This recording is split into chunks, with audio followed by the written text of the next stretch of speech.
Take a piece of tandoori roti and take one bite of this. You will be transported to your favorite dhaba. Yes, let's make dhaba style kadhai paneer together. There are 3 simple steps in making this recipe.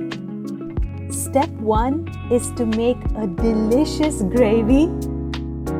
Step 2 is to stir fry some veggies and paneer and coat this with the aromatic and flavorful kadhai masala.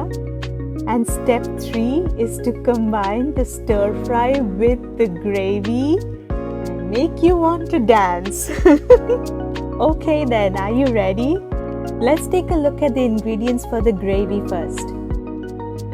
We need 1/4 teaspoon of cumin seeds, a 1/2 inch piece of ginger sliced thin like that, 1 tablespoon of garlic finely chopped, 1 medium-sized onion finely chopped, 1/2 cup of fresh tomato puree, 1 tablespoon of chopped coriander leaves, 1/4 teaspoon of turmeric powder, 1 teaspoon of coriander powder, 1/2 teaspoon of garam masala powder, 1 teaspoon of kasuri methi or dried fenugreek leaves, 3 tablespoons of heavy cream, this is optional, and salt to taste.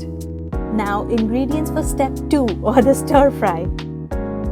We need 200 grams of paneer cut in like 1 inch rectangular pieces. We'll use 1/2 cup of tomatoes, 1/2 cup of onions, and 1/2 cup of bell peppers, both colors red and green if you like, and make sure to chop all of them to approximately 1 inch pieces. Next, we need 4 to 5 slit green chilies and 1 tablespoon of butter. Next, the ingredients for the flavorful kadhai masala. We need 1.5 tablespoons of coriander seeds, 1/2 teaspoon of cumin seeds, 1/2 teaspoon of fennel seeds, and 1/2 teaspoon of black peppercorns. Other than that, we need 4 or 5 dried Kashmiri red chilies. This is going to give your curry a beautiful red color and not make it too hot. If you don't have dried Kashmiri red chilies, you can use 2 teaspoons of Kashmiri red chili powder. Or you can substitute with normal dried red chilies, but don't use more than 1 or 2, if not your curry is going to be very hot. We will dry roast all these spices so the kadhai masala gets really aromatic. So set a pan on medium heat and add in all the spices that I just showed you. Stir fry this for approximately 2 to 3 minutes. You're going to soon get a wonderful fragrance, and that's when you stop and transfer this to a grinder jar. We want to grind this to a coarse powder like that. The coarse texture of this masala is unique to kadhai paneer. Don't grind it to a fine powder. Okay, we are ready for step 1. Let's make the gravy.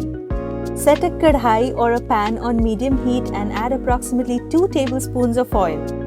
Next, add in the cumin seeds, onions, garlic, and ginger.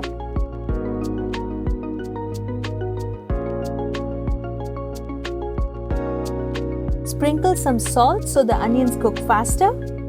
We want to stir fry this till the onions get translucent. This shouldn't take more than a minute or so. Next, add in turmeric powder and the coriander powder. Give that a quick stir. And next, add in the tomato puree. Mix well. And let's cover this with a lid and let the gravy simmer for approximately 3 minutes. Continue stir frying the gravy for a minute or so till the gravy starts to look oily and the tomato paste is fried really well. Next, check for salt and add salt to taste. Add garam masala powder. Crush the kasuri methi leaves in between your palms and add it in. That way the taste is intensified. Give that a stir, and we are done with our gravy. It's time to turn off the heat and set that aside. Okay, step 2, here we go. Stir frying paneer and veggies. Set another pan on medium heat, add 1 tablespoon oil and add 1 tablespoon of butter because that makes everything taste better.